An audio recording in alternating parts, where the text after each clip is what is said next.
Okay, what I wanted to do was talk briefly about climate change. I know we've talked a little bit about energy and we keep dipping in out of it, so you've got 6 minutes on energy, I'm afraid, so you're going to have to bear with me. And I wanted to talk about the scale of the challenge that that presents to the building industry and how quickly the industry can adapt to that and the sort of things that we see that are going to impact on the building industry.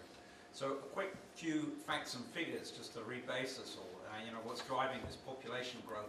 I'm always staggered when I look at these figures.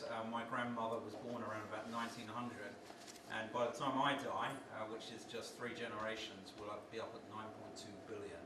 And that's a huge challenge, as is urbanization. You can see, again, when my grandmother was born, she's the benchmark, we had 200 million people living in cities, and by 2030, 5 billion. And we're looking at the doubling of urbanization in Africa and India in 25 years. So this is putting a huge challenge on the built environment and infrastructure. Buildings, in terms of carbon emissions, are the worst culprit out of transport and out of industry.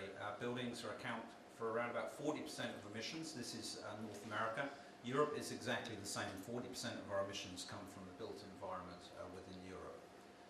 And while cities only make up 2% of the world's land mass, they contribute 2/3 of global greenhouse gas emissions. So I guess what I'm saying here is this is a huge, huge challenge to us.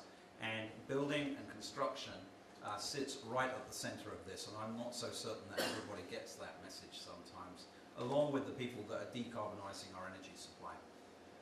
So in terms of the legislative response to that, the UK, I guess some people would say is leading. I think we're leading when it comes to a lot of rhetoric on this stuff. We've set an 80% reduction by 2050. That's a huge undertaking.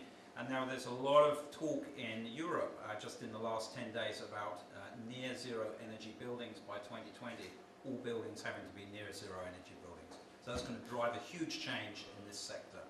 As are feed-in tariffs, which you can see there within the UK again, introduced feed-in tariffs for things like micro wind and solar PV, which are very dramatic in terms of the way they're going to influence the use of renewable technology. So the question for me, this is a 1 megawatt solar installation we did in Orlando on a rooftop, is why aren't we seeing more of this sort of stuff when buildings are built? We're going around making good business out of retrofitting buildings with stuff that maybe should have been there in the first place.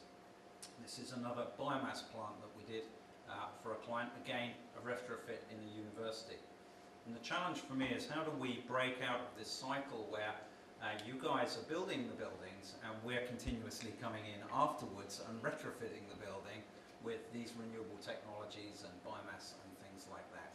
And here's another example on solar thermal.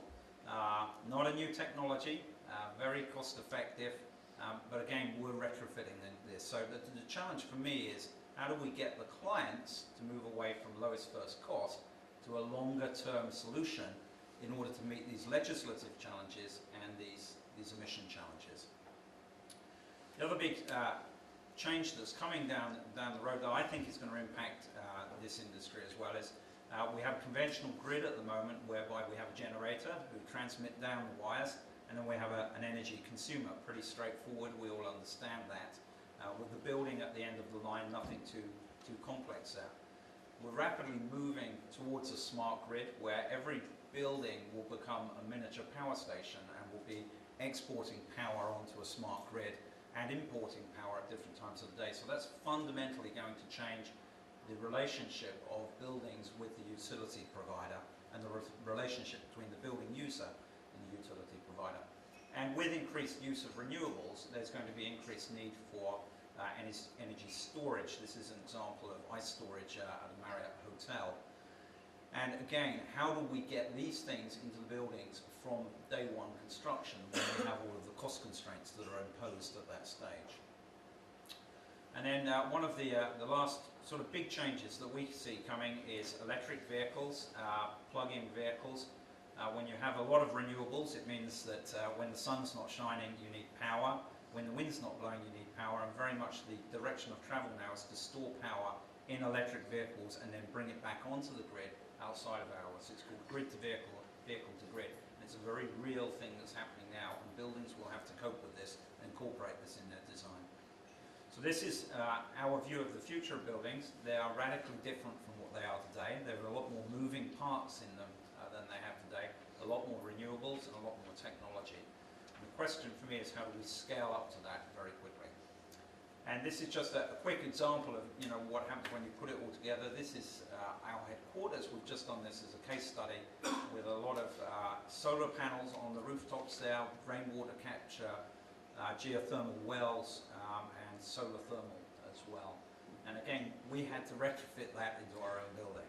So just quickly touching then on existing buildings. The majority of the building stock we have today is going to be with us in 2050. So the big challenge I guess I would lay down is we're working very hard at retrofitting these buildings. I think there's a huge opportunity for the big construction companies to really take a place in this. And this market is only just starting to take off now. And what we're seeing around the globe and around Europe is a lot of governments leading from the front by bringing big building retrofit programs to the market and framework contracts to the market in order that these buildings can be made more energy efficient. So that's a key component. And just one example here of what's possible. This is the Empire State Building, just currently being retrofitted. Not high-tech stuff. This is about building insulation. It's about controls and things like that. But that's a great project, around about $20 million project. So big opportunity. So I guess in summary, what's changing? Everything. I think I'd summarize by saying the technologies are changing. The big thing for me is, how do we build this stuff into buildings from the offset instead of waiting for people like us to do it retrospectively?